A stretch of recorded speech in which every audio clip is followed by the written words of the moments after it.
Persuading people to take the actions we want can be hard. Our teams and clients are bombarded with thousands of messages every single day. But there is a way for you to get above the noise. Stories. This is the Stories with Traction podcast, and I'm your host, Matt Zaun. Join my guests and me as we unpack the power of storytelling. We'll talk about topics like leadership, sales, and marketing, all through the lens of strategic storytelling. Enjoy this episode. I'm excited for you to hear this conversation. This is going to be another Flip the Script episode because someone else will be interviewing me. I had the opportunity to go on the Stories from the Top podcast with Matthew Scura from Edge of Cinema. While I was driving to their podcast studio, it was a trip down memory lane. I met Matthew on October 3rd of 2019 at a networking event.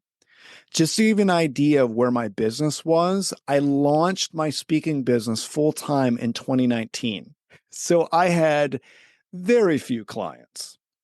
After the networking event, I ended up meeting Matthew again for lunch on October 22nd of that year, and I learned more about his business, Edge of Cinema. At Edge of Cinema, they create captivating videos for their clients. And I remember during lunch, he said, "Hey, if you ever need a speaker reel, let me know." And to be honest with you, I didn't think much about it.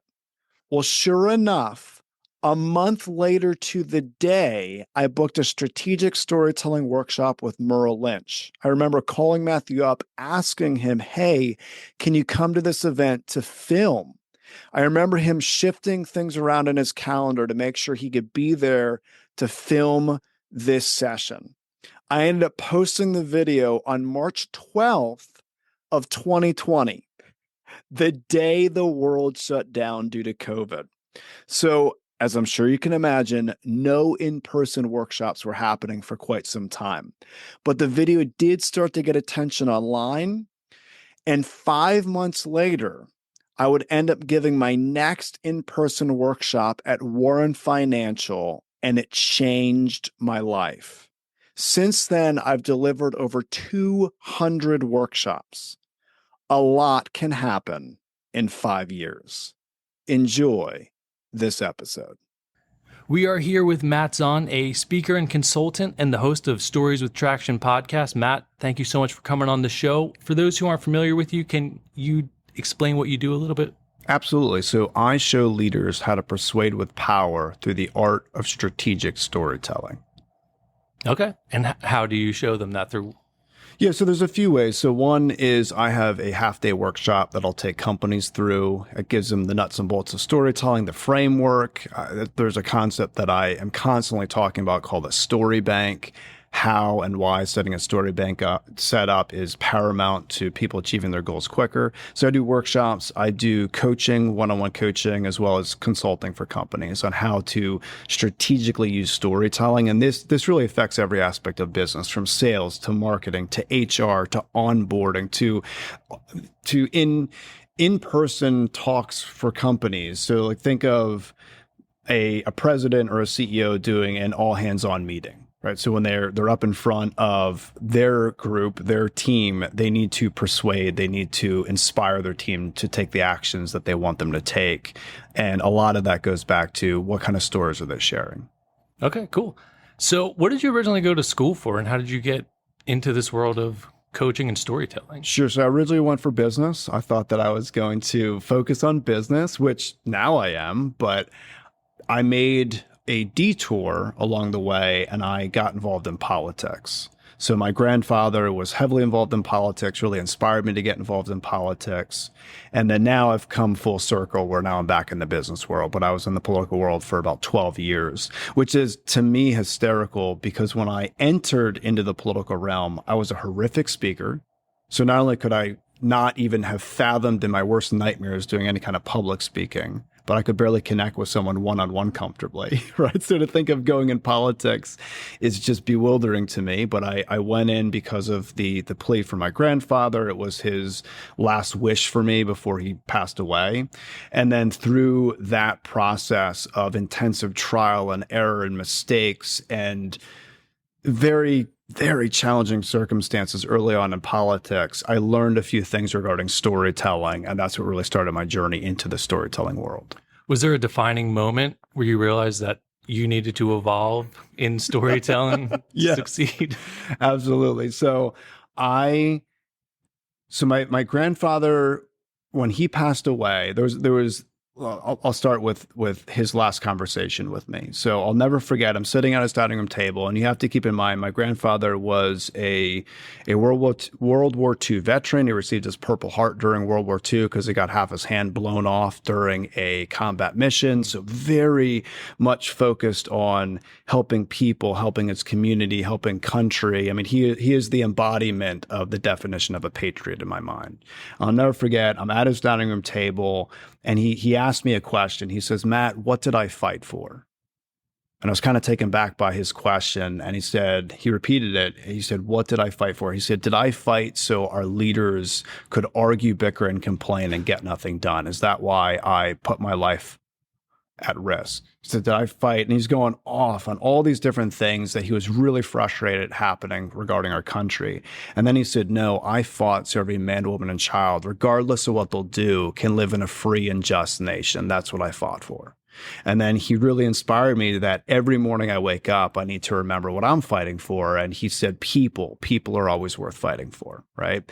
Now, leading up to this meeting, we had dozens of conversations where he implored me to get involved in politics. He was very firm on my engagement in the political world, helping leaders that have courage, have integrity, right? So there are a lot of people in the political world that do adhere to integrity, believe it or not.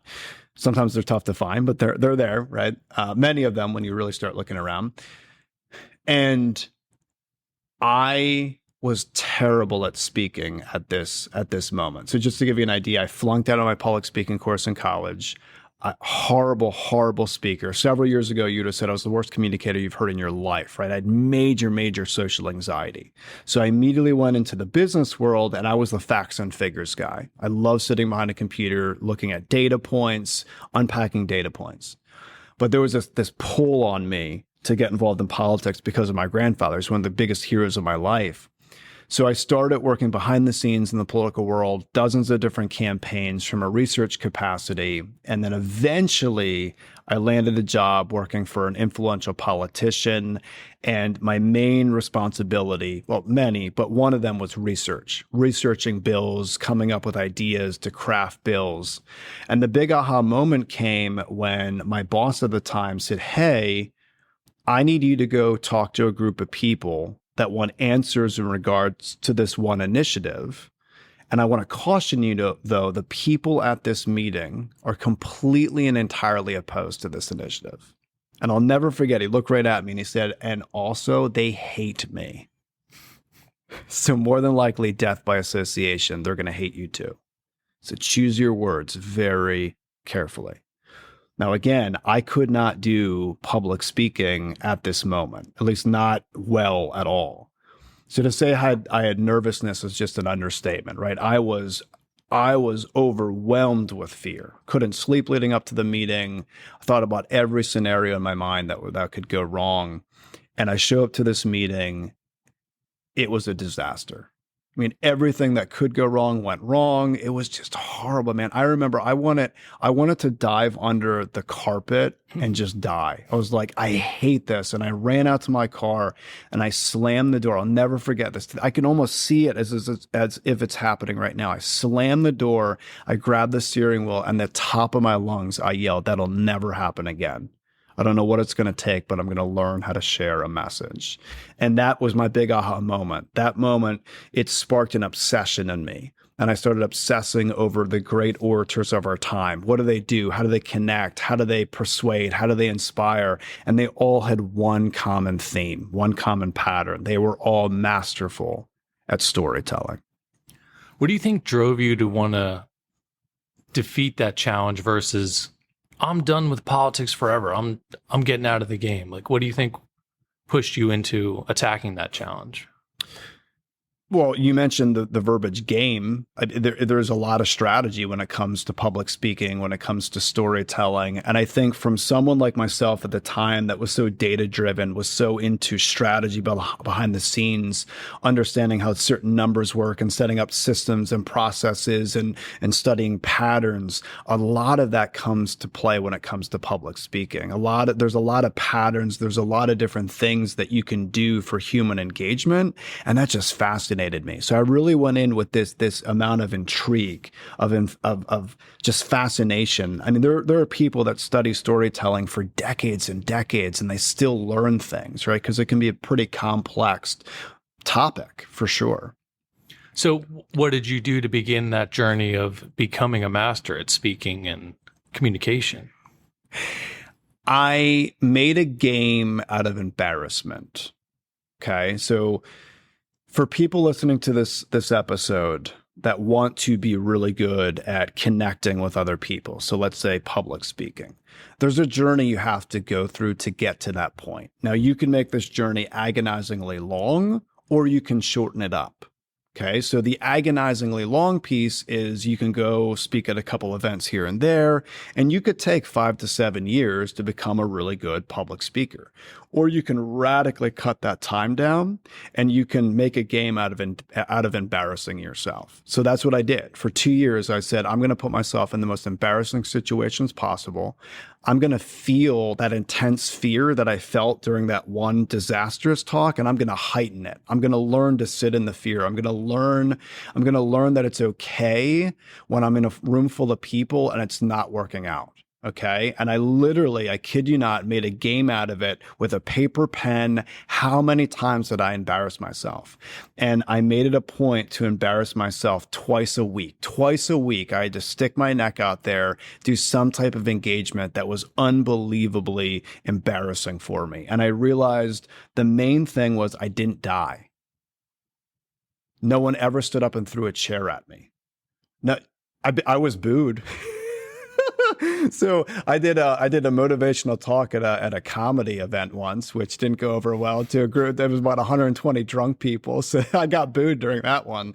But like stuff like that, like going into environments and doing things that people would never want to do. And what happened was I learned to just sit in the embarrassment. So when I did go out and I did other kinds of talks, it was a cakewalk. Mm-hmm.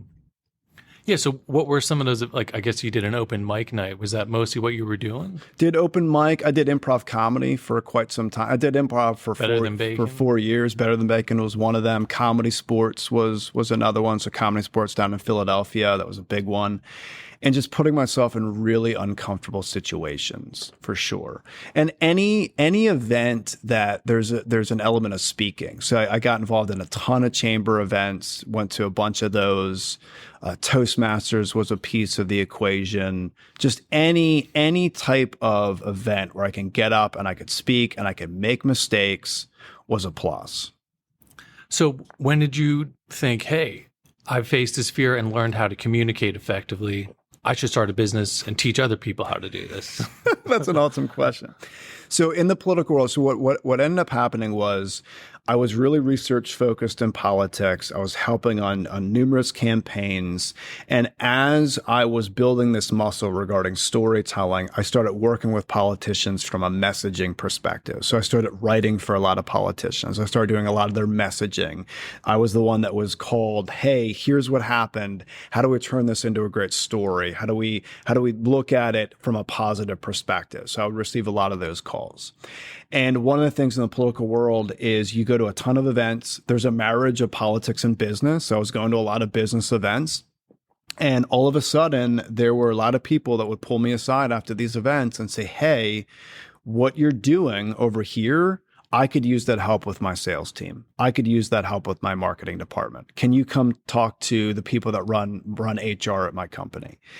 And I knew there was a need for a lot of the different mindset pieces that we do in politics, because I was doing a lot of debate prep as well. So I was taking on the persona of someone's opponent, and I was literally getting paid to tear into my client, right? It was a wild thing, because if your client can withstand that level of scrutiny, that level of hostility, toxicity, if you will, because that's what we're doing, they could do well on a main debate stage. So I was doing a lot of stuff like that, a lot of techniques, a lot of skills that we do in the debate prep world and the political world that a lot of companies are not doing. And I started to adapt that muscle and then started to do workshops, and it just took off from there. And I was just doing just a lot of workshops. I primarily focus on US. I've been invited to speak internationally. I have not done that yet. Primarily focused on the US. I'm up to 30 states where I've spoken in, trying to hit 50 in the next year or two. So I'm almost there. But it was just quite the journey of getting into the workshop space, and then from there consulting happened as well. That's awesome. Yeah. So storytelling is a big part of your brand and what you teach people. Is it all just in the political world that you learned that skill, or did you have any mentors or anyone who kind of guided you in that storytelling world? Yeah. So outside of the politics, I've had many mentors in the political world, but outside of politics, there's a gentleman that really sticks out to me. His name is Ryan Avery, phenomenal speaker. He's my favorite keynote speaker ever. Just an incredible human being. A lot of really great skills that he has shared with me, and a lot of trial and error that he's gone through to kind of save me from the same mistakes. So early on in my speaking career, he kind of took me under his wing and gave me a lot of great mentorship. I owe a lot to him of what I've been able to achieve in the speaking world. So when it came time to launching your business, did you bring some of your schooling background in to help to do that? Or like, what was your strategy to turn your skill and practice into an actual profitable business? A great question. Great question. So I think it was focusing on the simplicity of the business model. So the way my business model works is I get paid for speaking engagements, so speaker fees. And really, it's how many can I do a year? So X amount equate to X amount of dollars. That's really the base of it. And then from those speaking engagements, consulting contracts come. So it's a very simplistic way, I believe, to run a business as far as from the main business model. And then the complexity comes with marketing. I mean, as you know, marketing can be pretty complex, and setting up sales funnels and different channels. But really, as far as my schooling, I would say no. I would say really trial and error, leaning on great mentorship. The National Speakers Association was great in many ways. I plugged into them for about 2 years. I would say just doing it and then learning. So I think you do learn, adjust. And if the quicker you do that process, the quicker you could step back and you could say, wow, like it's a completely different world than even it was a couple months ago. Meaning if you continue at that pace, it continues to change. But the simplicity of it is it's pretty simple, right? It's X amount equals Y on the other side. Mm-hmm. So what types of businesses are you helping with storytelling, and what are they using that for in their business applications? A lot of companies focus on sales growth. So it's very common for me to go into an organization, speak to sales reps, and make sure that the stories that they're sharing during their sales process are the ones that are going to close more sales. Okay. So I'm really big on story banks. Okay. So story bank, let's look at it from a traditional bank type perspective, right? You put money into an account, so you make deposits so that you can quickly withdraw that cash, right? Money in, deposits, you have those withdrawals. Same is true when it comes to story banks, okay? So when you put stories in your story bank, you're pulling them out to share with a prospect to flip that person from prospect into client. Okay, so when it comes to a sales story bank, there's really only 5 stories that need to be in a sales story bank. Okay, so it's not complex. 5.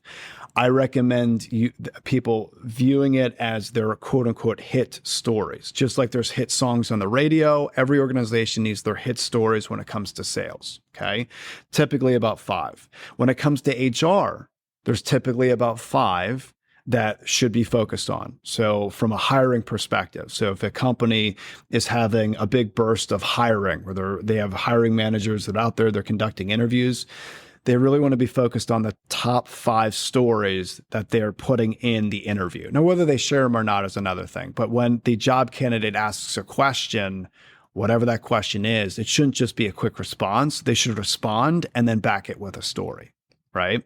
When it comes to onboarding meetings, a lot of those meetings, those sessions for bringing in new employees, a lot of them, they need to focus really on 5. Okay. So I really like that 5 perspective when it comes to sales and when it comes to HR, when it comes to the onboarding piece or the interview piece and then the onboarding piece. Now, when it comes to marketing, it's a whole different animal. When it comes to marketing, you could have hundreds and hundreds and hundreds of stories in your marketing story bank. So if you were to look at my marketing story bank right now, you would see over 500 stories. Now that's been built over time, right? Mm-hmm. But when it comes to me from a workshop perspective, it's me coming into organizations and teaching them these are the stories that you should be sharing and then building those stories out. It could take some time to actually get those stories set. What do you think is so powerful about using storytelling in sales and HR versus just a streamlined and clear message of what you're looking to get out of someone? Like as far as like facts and figures versus stories? Yeah, exactly. Well, let's talk about the importance of stories in general. Okay, so let's look at it from a quick timeline. And then I want people to recognize it's not only important in business and sales, it's important in life in general, right? So we've had this major change that I don't think a lot of people have talked about culturally speaking. Okay, that major change happened with the launch of the iPhone. Okay, so the iPhone launches in 2007. Smartphones didn't change our culture, though, until 2014, 10 years ago. Okay, so I want you to think how long human beings have been on planet Earth. A long time. We're talking about a very small sliver of that time when it comes to just a decade. So what happened in 2014? By 2014, your millennials, your Gen Xers, and your baby boomers were all addicted to a device in the palm of their hand. Okay, so some people might be listening to this episode thinking, who cares? What does that mean to me? What does it matter? What that device has done is it has ripped people's attention spans from the frame. Okay, 10 years ago, people actually gave you their attention. Today, you must earn it. And you earn it by taking stories with a point. So these are intentional, strategic stories.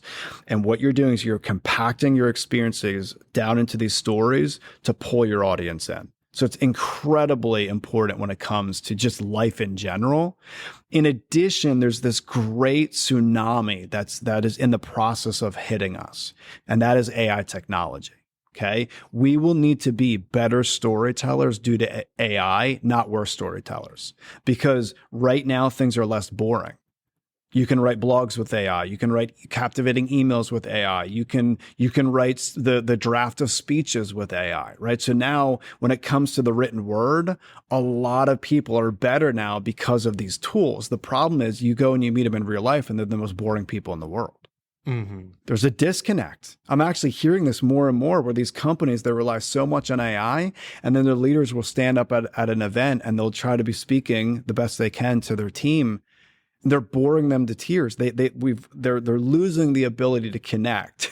So we need to be better storytellers, not worse storytellers.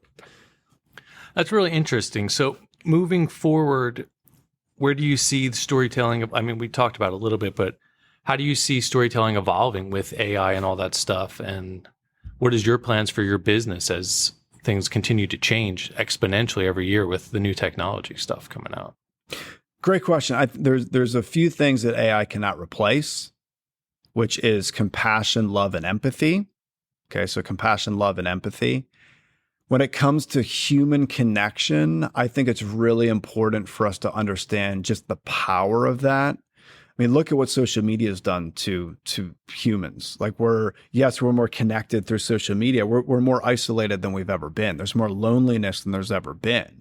So I think what AI is going to do is it's really going to position those of us who continue to hone in on our storytelling skills. It's going to set us apart in a big, big way. I think with the level of noise, so now this is more like the marketing piece, but with the level of noise out in the world, we're going to need to figure out how to get above that noise through stories. Plus, another thing too, recently someone asked me this question, and it was the first time that I had ever been asked this question before. The person said, can't we just feed into AI to get the stories we need for our sales story bank, for our marketing story bank, for, the HR component? The problem is when you're talking about generative AI, it doesn't know the stories, your personal stories, right? You can feed it. It's not going to share with you the story of that time you sat down with the one prospect and the person was scared out of their mind. They took a risk on your company from a service or a product perspective, and then it became amazing for them. And now all they do is talk about it. It's not going to know that. And a lot of these like more nuanced, more personal stories, it's not going to know that.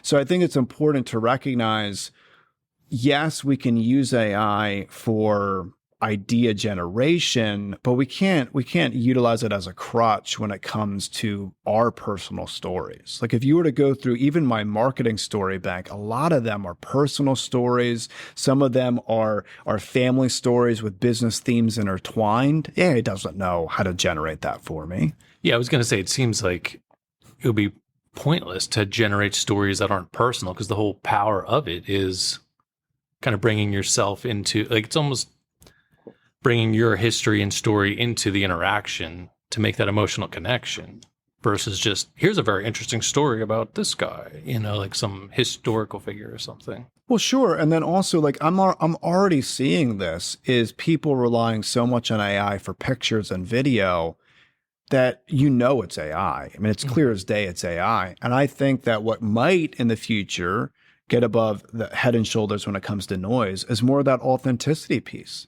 There are people that I follow on social media that every single thing they put out is AI, and it's become more easy to scroll past. And what's stopping me now when it comes to like those scroll stoppers is the real pictures of real people, the real stories, right? That authenticity, sometimes getting vulnerable when it's appropriate to do so. But I see that more and more is, are we going to lose touch with what it means to actually be authentic when it comes to that? Yeah, that's what I'm very curious to see as like video AI. You see like the Sora demos and stuff. Is once people are able to generate that type of stuff, it's just going to continue to flood social media with more and more content to where everyone's going to be posting so much content all the time that's kind of personal because they generated it. But if it's not real, authentic, actual footage of them or their environment and what they're doing, it's really just more noise, and everyone's just going to scroll faster, like you were saying. It's not engaging to see something that someone just pumped out through GPT. Sure. And people still listen to 3-hour podcasts and they still binge watch Netflix. So from an attention perspective, people are willing to give you their attention if it's a really good story, right? I think, yes, there's going to be a ton of noise, but also there are certain patterns that come into play, right? So hooking someone's attention right out of the gate, diving into that story that has that authenticity, that vulnerability, and then the call to action, right? So very simplistic when it comes to pattern perspective. Harder to do, right? You got to learn. It's a trained skill to learn how to do that. But I think even with as much noise as out there, it's us honing in on our own messages, on our own stories, because we're going to have to get even better than we are now, right? We're going to have to continue to develop and get better. And every company out there is going to have to get better. Every company out there is going to have to figure out how to get above the noise. And a big piece of that is going to be those strategic, keyword being strategic, storytelling. So, Matt, if people want to get a hold of you or learn more or check out your podcast, how can they do that? Best way is storieswithtraction.com. Very interesting, Matt. Thanks so much for coming on the show. We have a couple other episodes we're going to be doing in the future where we talk about why storytelling works and how to engage an audience when public speaking. So, Matt, thanks so much for coming on the show. Thank you. I appreciate your time. Of course. Thank you for listening to the Stories with Traction podcast. Please leave a review, since positive reviews will make it easier for others to find this conversation. Next episode will launch on Friday at 8 a.m. Eastern. Until then, remember, if you want to persuade with power and inspire those around you to action, you must share more stories.